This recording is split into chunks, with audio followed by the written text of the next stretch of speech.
Chapter 6. Fang Hits Town. Fudge liked his new bed a lot. There was just one problem. He fell out of it every night. By the fourth night, my mother and father got smart. They pushed the bed against the wall and surrounded the other side with chairs. Now there was no place for Fudge to fall. But every morning my mother found him curled up in one of the chairs. My father said they could have saved their money since Fudge was so happy sleeping in an old chair. On Saturday, we had to go to the dentist. He wanted to check Fudge's mouth again to make sure everything healed all right since his flying experience. Dr. Brown is an old friend of my father's. They went to school together. He's always saying he takes special good care of me and Fudge because we're chips off the old block. The old block being my father. His office is on the other side of the park. It's near Madison Avenue. My mother said we'd make a day of it, and wouldn't that be fun? I'd rather go to the movies with Jimmy Fargo, I told her. But we'll have such a good time, my mother said. The three of us will go out for lunch, and then we'll get new shoes for you and Fudge. I've been out to lunch with Fudge, I reminded her. He's growing up, Peter. He knows how to behave now. I'd still rather go to the movies with Jimmy. Well, you're coming with me, and that's that. I wasn't looking forward to my day, and Saturday is always the best day of the week. Every Saturday morning, I clean out Dribble's bowl. Sometimes, if Fudge is very good, I let him watch. I do it in the bathroom. First, I take Dribble out of his bowl and let him crawl around in the tub. I'm afraid to put him down on the floor. Somebody might step on him. But in the tub, I know he's safe. Next, I take the rocks out of his bowl and wash them. The last thing I do is wash the bowl itself. I really scrub it. I even rinse it 2 or 3 times to make sure all the soap is out. When I'm done with that, I put the rocks back in and fill it with just the right amount of water. After I put Dribble back in his bowl, I feed him. Usually he goes right to sleep on his favorite rock. I guess running around in the bathtub really makes my turtle tired. Today, I finished with Dribble just in time. My mother was rushing, mumbling about getting us to Dr. Brown's office in time for our appointment. When we were outside, we took the crosstown bus, then walked a few blocks to his office. As soon as the nurse saw Fudge, she said, "How's my favorite patient?" She gave him a hug and a little book to read. To me, she said, "Good morning, Peter." It burns me up the way people treat Fudge. He's not so special. He's just little, that's all. But someday he's going to be 9 years old, too. I can't wait until he is. Then he'll know there's nothing so great about him after all. Soon the nurse said, "Fudge, Dr. Brown is ready for you. Come with me now." Fudge took the nurse's hand. Dr. Brown has this rule about mothers in the examining room with kids. They're not allowed. Mothers are a big problem, Dr. Brown told me once. I agreed. I looked through a National Geographic magazine while I waited. After a few minutes, the nurse came out and whispered something to my mother. I looked up, wondering what the big secret was. Then my mother said, "Peter, Dr. Brown would like you to help him with Fudge." "Help him?" I said. "I'm no dentist." The nurse said, "Peter, dear, if you'll just come with me, I'm sure everything will work out fine." So I went with the nurse. "What do I have to do?" I asked her.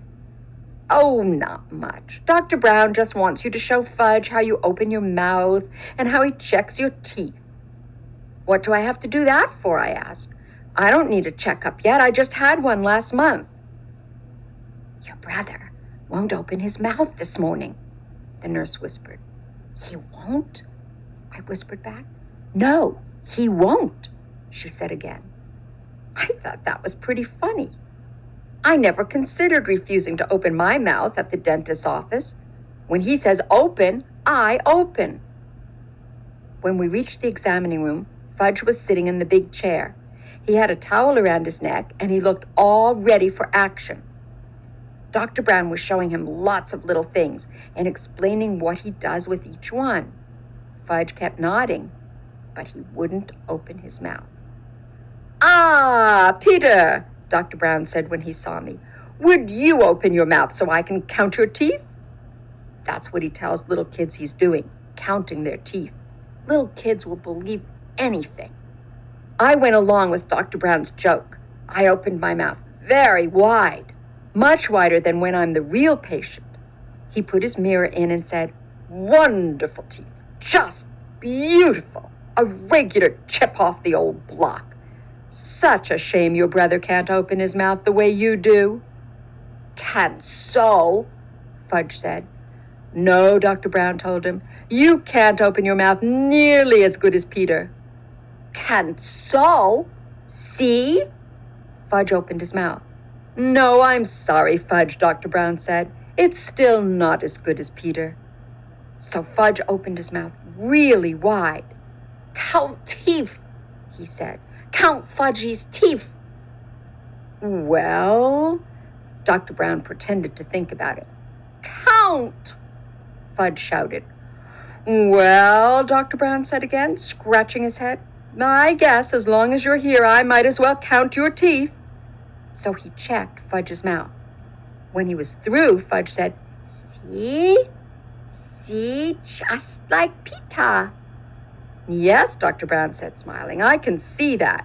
You're just like Peter." He gave me a wink.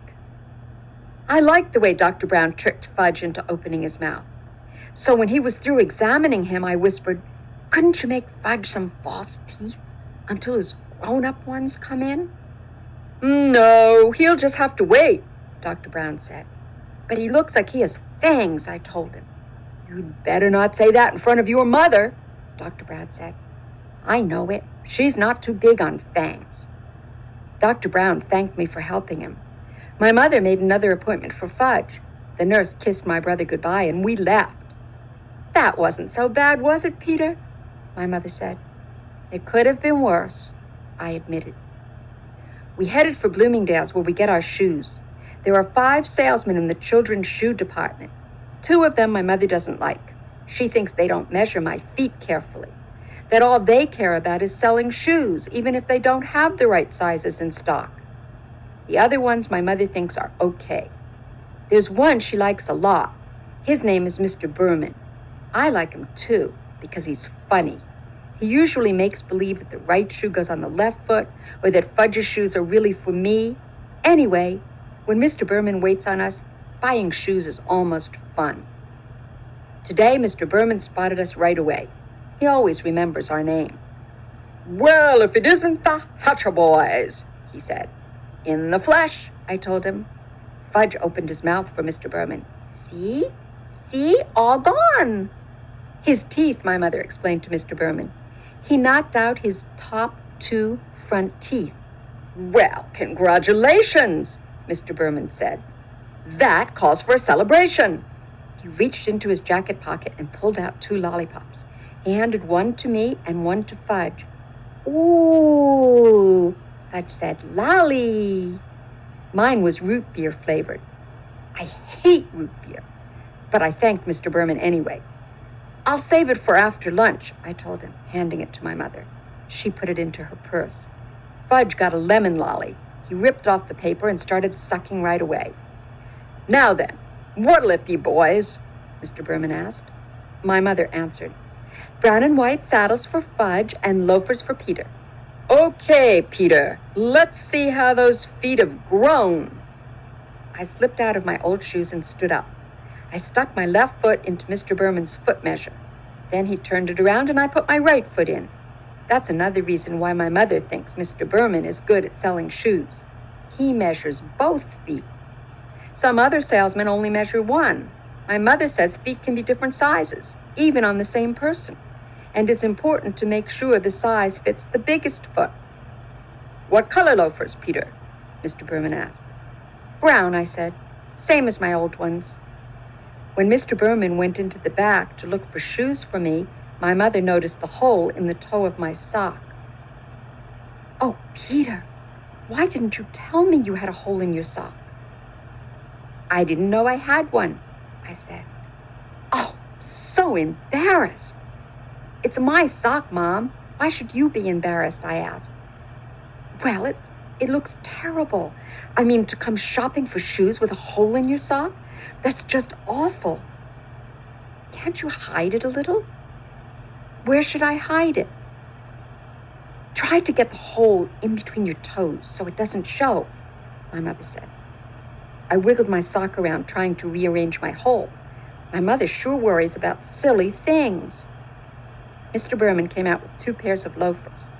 He likes to try different sizes to make sure I'm getting the right one. One pair was much too big. The other pair fit fine. Wear a wrap, Mr. Berman asked my mother. Wrap, please, she said. We'll wear the old ones home. I have never been allowed to wear new shoes home from the store. Don't ask me why, but my mother always has the new pair wrapped up and I can't wear them until the next day. When I finished, Mr. Berman untied Fudge's shoes and measured his feet. Brown and white saddle shoes, my mother reminded him. Mr. Berman went into the back and returned with 2 shoe boxes. But when he opened the first box and Fudge saw the saddle shoes, he said, "No!" "No what?" my mother asked him. "No shoes," Fudge said. He started kicking his feet. "Don't be silly, Fudgy. You need new shoes," my mother told him. "No, no, no," he hollered. Everybody in the shoe department looked over at us. "Here's the perfect size," Mr. Berman told Fudge, holding up one shoe. "Wait till you see how nice these new shoes will feel." Fudge kicked some more. It was impossible for Mr. Berman to get the shoes on his feet. He screamed, "No shoes! No, no, no!" My mother grabbed hold of him, but he was wiggling all around. He managed to give Mr. Berman a kick in the face. Lucky for him, Fudge only had on socks. "Now look, Fudge," my mother said. "You must get new shoes. Your old ones are too small. So what kind do you want?" I don't know why my mother bothered to talk to him like he was a regular person, because when Fudge gets himself into a temper tantrum, he doesn't listen to anything. By that time, he had thrown himself onto the floor where he beat his fists against the rug. "What kind do you want, Fudge? Because we're not leaving here until you have new shoes," my mother said, like she meant it. I figured we'd be there for the rest of the day, or maybe the week. How could my mother have been embarrassed over a little hole in my sock and then act like nothing much was happening when her other son was on the floor yelling and screaming and carrying on? "I'm going to count to 3, my mother told Fudge, "and then I want you to tell me which shoes you want. Ready? 1, 2, 3. Fudge sat up. "Like Pita's," he said. I smiled. I guess the kid really looks up to me.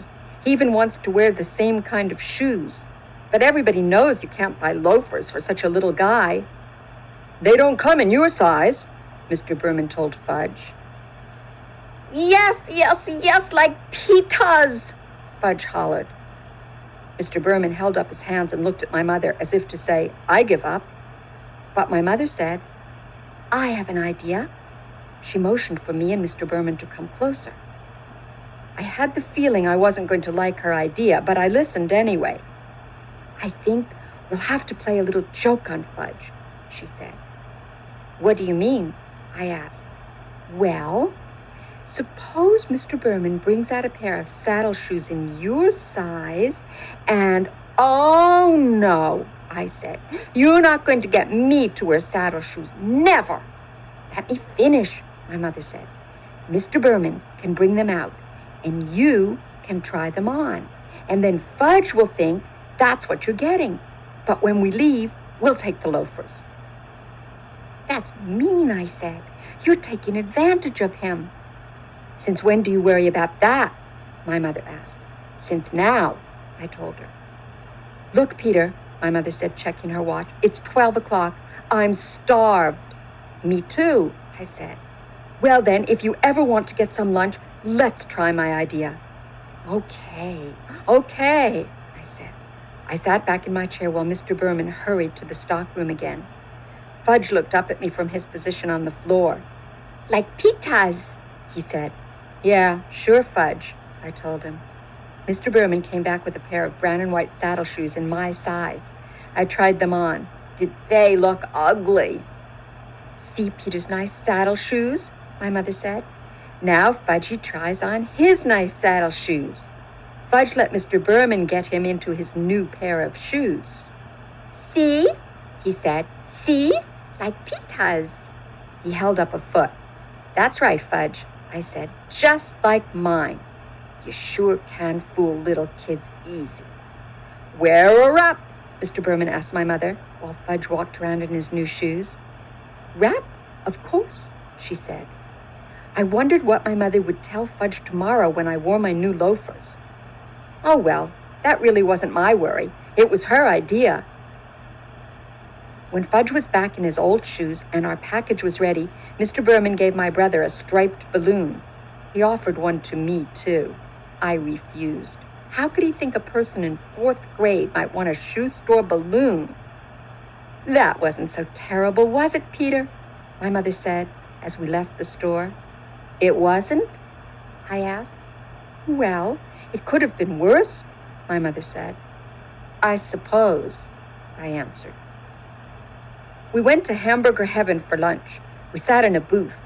Fudge tossed his balloon around while my mother ordered for him and then for herself. I ordered my own lunch, a hamburger with everything on it and a chocolate milkshake.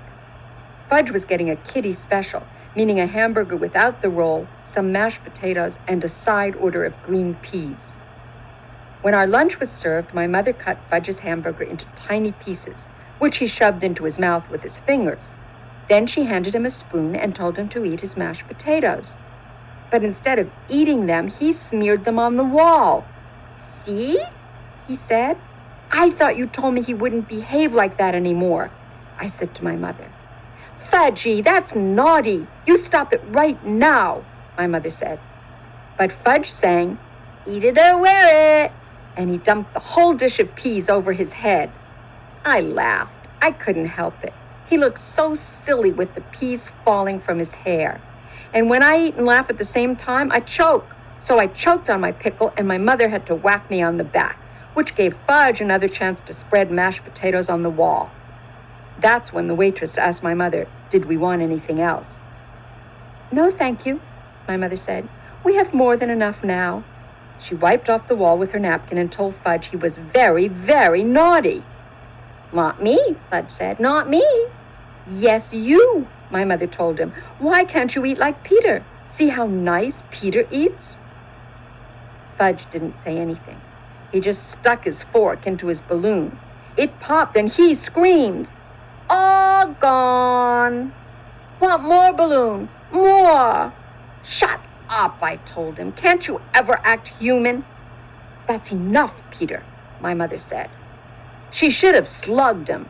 That would teach that brother of mine how to behave in Hamburger Heaven. We took a cab home. Fudge fell asleep on the way. He had his fingers in his mouth and made a slurping noise. My mother whispered to me, Our day wasn't that bad, was it, Peter? I didn't answer. I just looked out the taxi window and decided that I would never spend a day with Farley Drexel Hatcher again.